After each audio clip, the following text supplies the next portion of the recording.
Congrats, Jalen. Well deserved.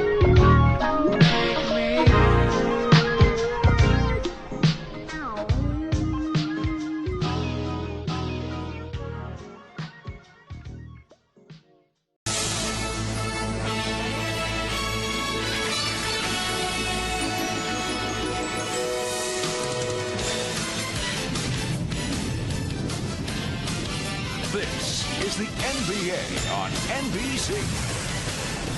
The 1999 NBA Finals. Tonight, Game 5. The San Antonio Spurs versus the New York Knicks.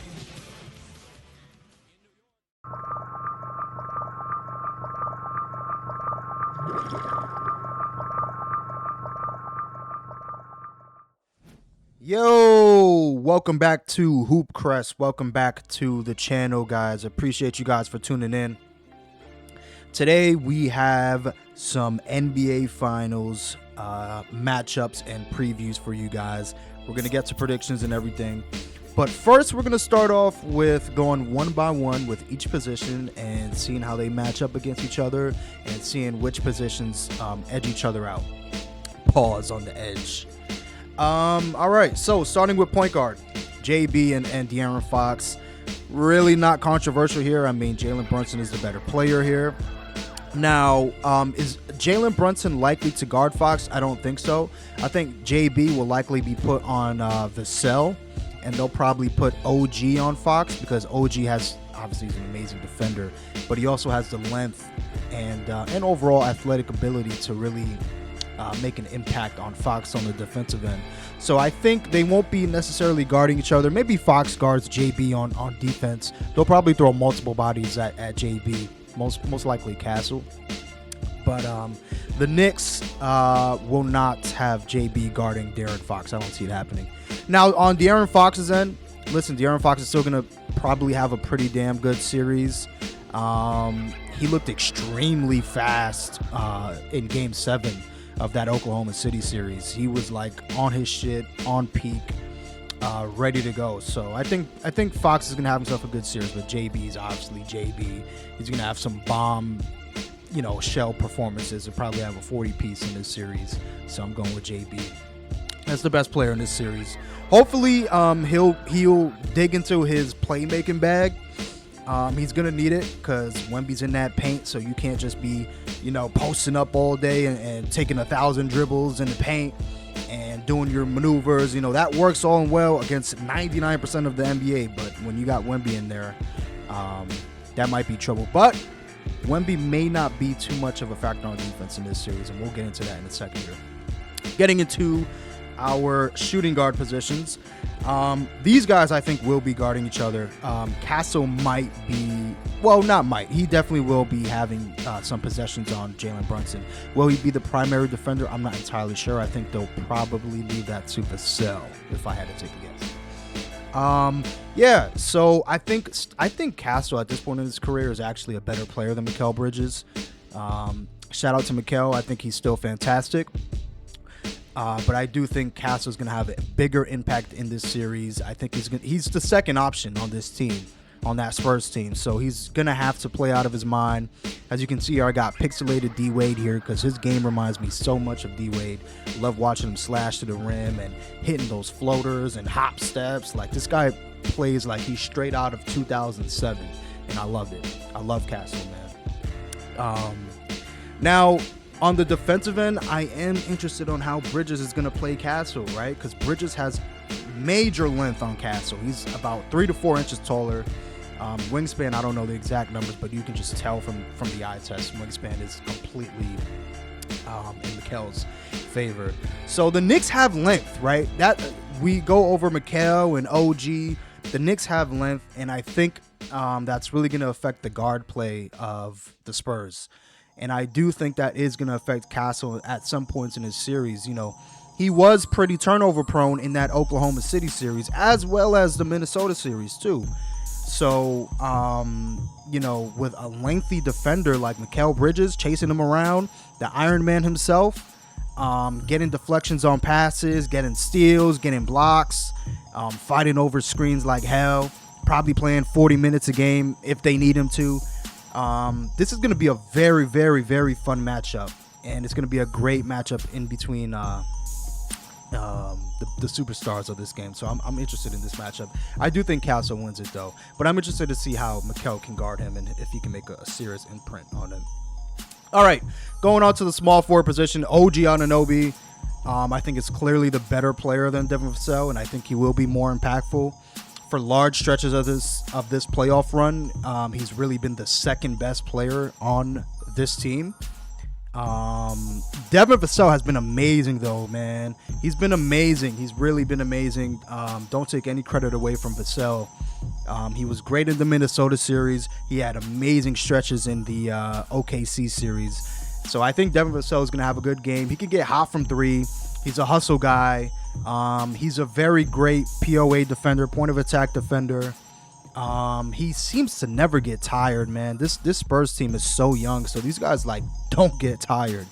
So he's a hustle dog. He could shoot the lights out, and he could get hot. I mean, I'm expecting him to have at least 1 or 2 games of like 4 threes, 4 or 5 3 field goal makes in a game, you know. So he can get on fire from three, but OG is just too versatile. He can do so much now. You know, he came to the team as really just a spot up 3-and-D guy, and now he's putting the ball on the floor. He's hitting mid-range shots. He's posting up smaller guys. Yeah, so I think OG is the better player in the series for New York. Moving on to the power forward position now. Listen, I know Holy low res on Josh Hart. I'm sorry.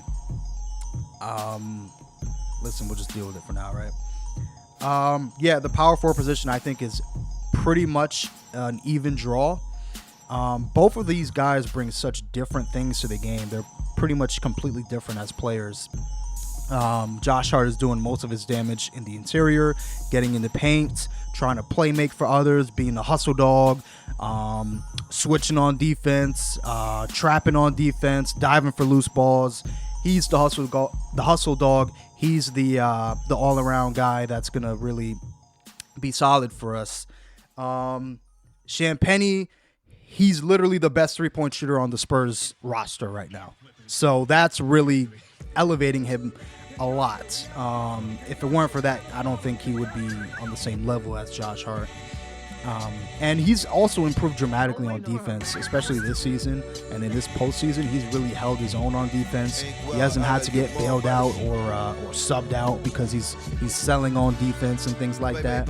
Nah, man, Champagnie is really cementing himself as a solid 3-and-D guy and a guy who can't be exposed on defense. So I think Julian Champagnie is extremely valuable.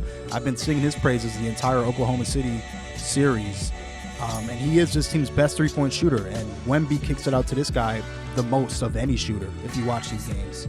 So he's extremely impactful, extremely important.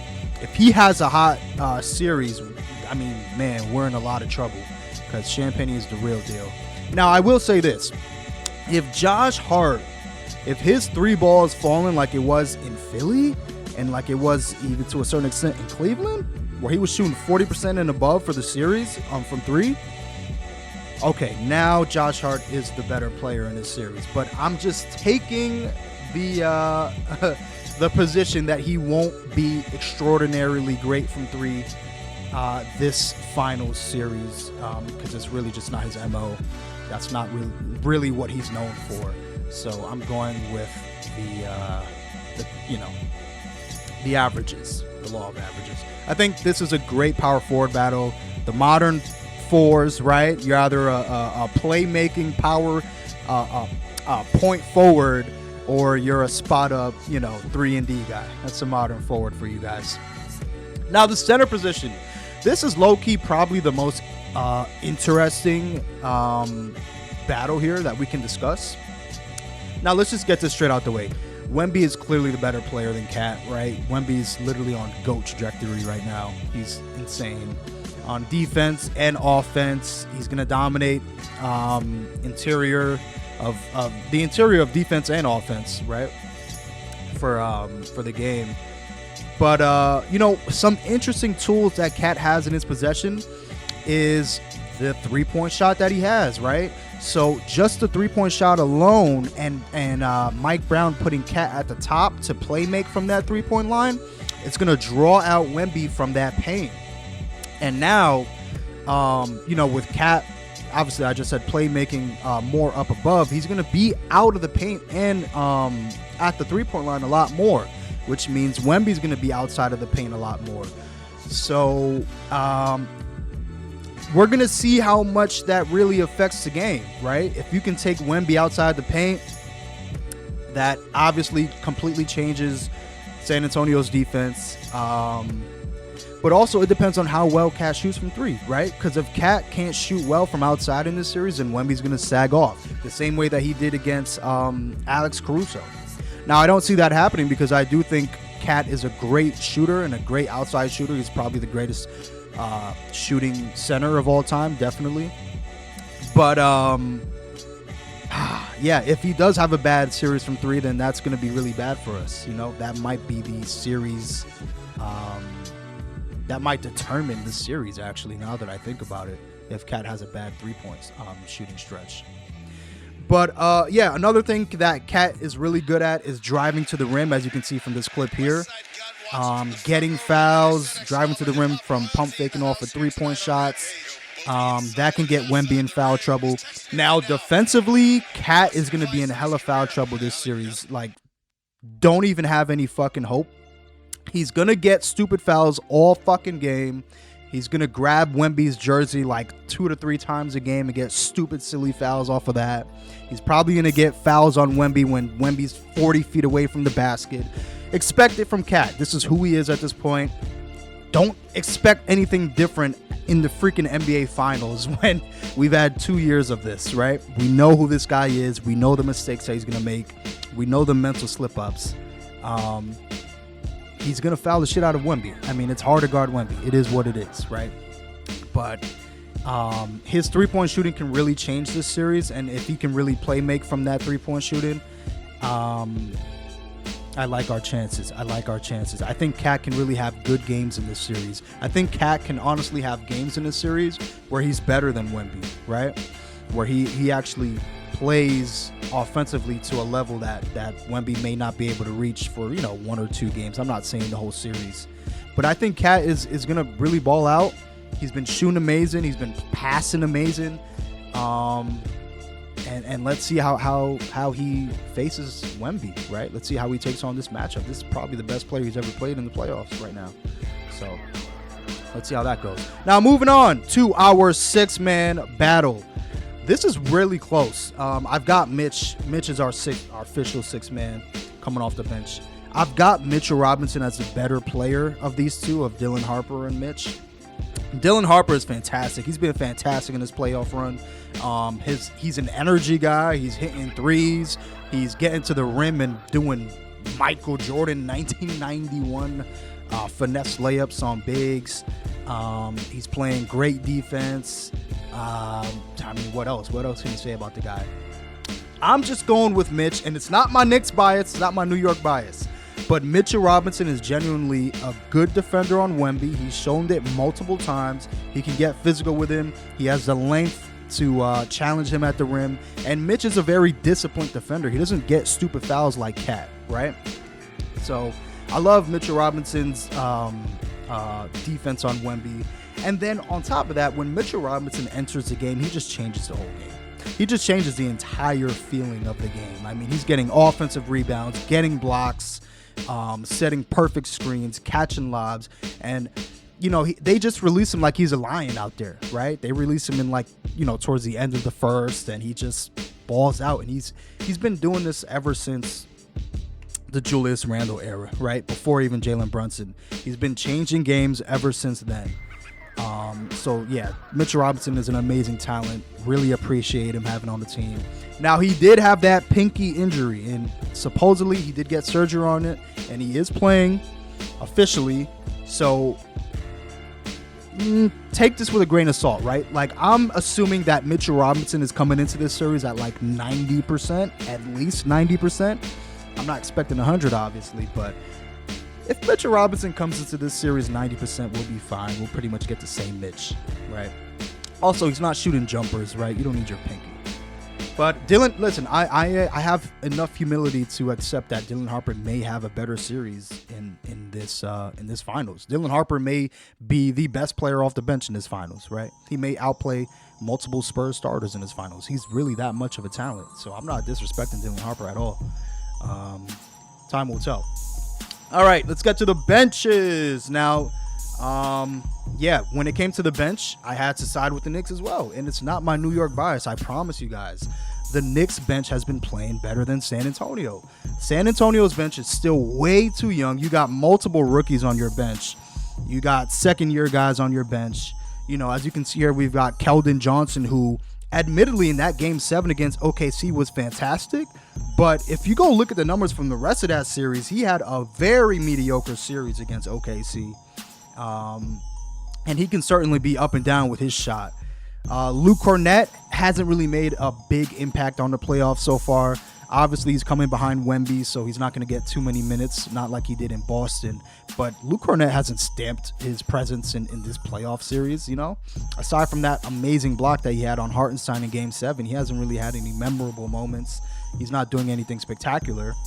And then Carter Bryant kind of disappeared towards the end of the OKC series. He was getting less minutes in Game 5, 6, and 7 of the Western Conference Finals. And I'm not sure why. I know he was getting into problems with his coach, the Spurs coach. So I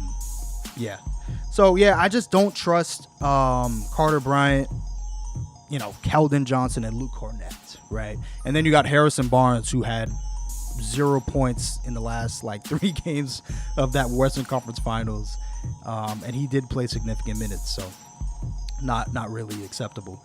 Moving on to the Knicks, though. Look, the Knicks, we got Landry Shamet shooting amazing from 3, Deuce McBride shooting amazing from 3, great point of attack defenders, great energy, great hustle. They've been solid and on fire the entire playoff run, not just one series, not just a handful of games, on fire the entire playoff run. Right, Jose Alvarado playing amazing for us. Who am I missing now? Obviously, Mitch playing great for us. I just love this Knicks bench. I love the energy that they play with. I think they're more well rested, and most importantly, this bench is more experienced than the Spurs bench. I really think the Knicks have the advantage off the bench, just in terms of damn near everything: the shooting, the experience, the hustle, the defense, everywhere. Sorry, I'm getting a text. All right, let's move on to our coaches. All right, so we've got Mike Brown and Mitch Johnson. Mike Brown being the Knicks coach on the left, and Mitch Johnson being the Spurs coach on the right. I've got them at about equal. Now, listen, admittedly, I haven't watched that many Spurs games this season in the regular season. I have watched a lot of the national televised games, but I'm not an avid Spurs watcher, so I haven't been keeping up with them throughout the entire season and keeping up with Mitch's decision throughout the entire season. But one thing I will say about Mitch is that he is a very disciplined coach, and he will get your ass out there if you're not performing. He's done that multiple times this playoff run. So he goes with the guy who's giving results right away, which was very similar to Pop. I'm very curious about the minutes that Mitch is going to give to Wemby, obviously. Is he going to play the wheels off of Wemby in this finals? Personally, I would, because it's do or die. It's the finals, right? And I do want to see how many minutes he's going to play Dylan Harper, because Dylan Harper is that X factor coming off the bench, right? There's been games where he's closed with the starters, multiple games where he's closed with the starters in the playoffs. He's had amazing highlights this playoffs. He's pretty much hasn't had a bad series in these playoffs either. So Dylan Harper, I'm really curious on how they're going to treat him and how many minutes Mitch will give him. On the side of the Knicks coaching, Mike Brown and his staff, listen, I have disagreements with Mike Brown, but he does have these guys play hella hard. They're playing hella defense. You know he's going to go deep into that bench because the Knicks' depth is incredible. I think our depth is better than the Spurs' depth. And he's gonna make changes on the fly, right? He's gonna make these wild. That's his specialty. That's Mike Brown's specialty, right? He made the change with Cat being at the top of the key, playmaking in the Atlanta series, and it swept the Sixers, and it swept Cleveland. And if he can come up with some sort of genius play or genius adjustment in this series, that'd be pretty fantastic. One thing that I am worried about Mike Brown, I'm worried he's going to play too many guys. I think we should have guys out there that, you know, even if they don't provide results immediately, like a Landry Shamet or a Jordan Clarkson or a Josh Hart. I hope he just, I just hope he doesn't get too trigger figure happy with rotations. I'm just going to put it that way. Stick with a solid rotation in the finals. I don't think he should be swapping guys out left and right, just trying different things in the NBA finals. Mike Brown loves to do that shit, and it's really, when it works, but when it's not working, it's actually really irritating. He did the same thing with Sacramento too, back in those days. But yeah, coaching is about a draw, if you ask me.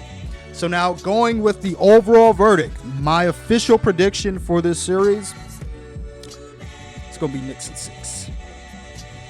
Knicks in 6. And I promise you this is not my New York Knicks bias. I think New York is just the deeper team. Like when you really look at it, they're deeper in terms of playoff experience, deeper in terms of athletic defenders that they've got coming off the bench. They've got more playmakers coming off the bench. They've got better three-point shooting. Landry Shamet shooting 12 of 13 in the conference finals.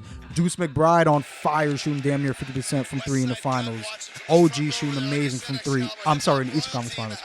OG shooting amazing from three. Cat shooting amazing from three. Just so many fantastic three-point shooters. I think Cat is going to give Wemby a lot of trouble on the defensive end in terms of fouling, because those drives and that aggressiveness.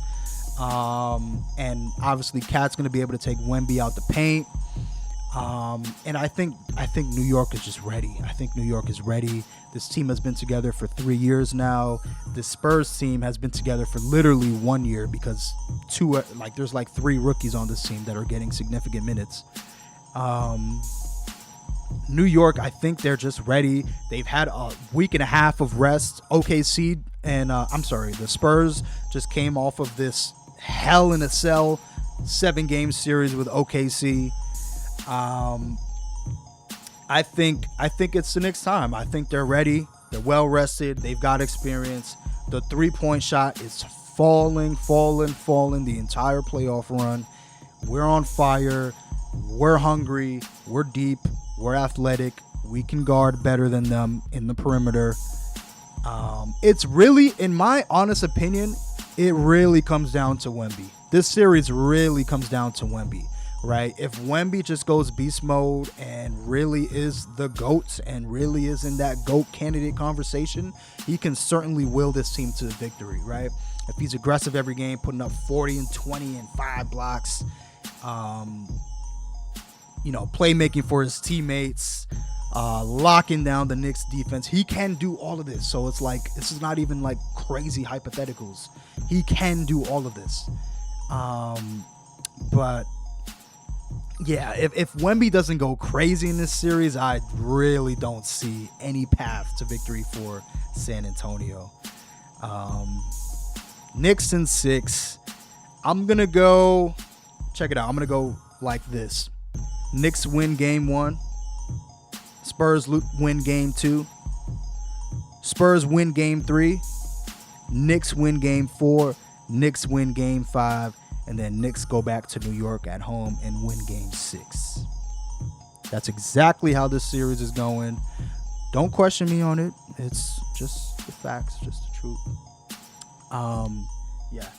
So yeah, that's enough of me yapping. I appreciate you guys for watching. I'm gonna be so excited about this game, about this series, guys. I'm gonna make videos after every game, of course. We're gonna go over the ups and downs of this series. But after true reflection, I think New York gets it done. I think we take it home. Thank you for watching Hoopcrest. Stay tuned, brothers and sisters. All right. Thank you for watching. We out.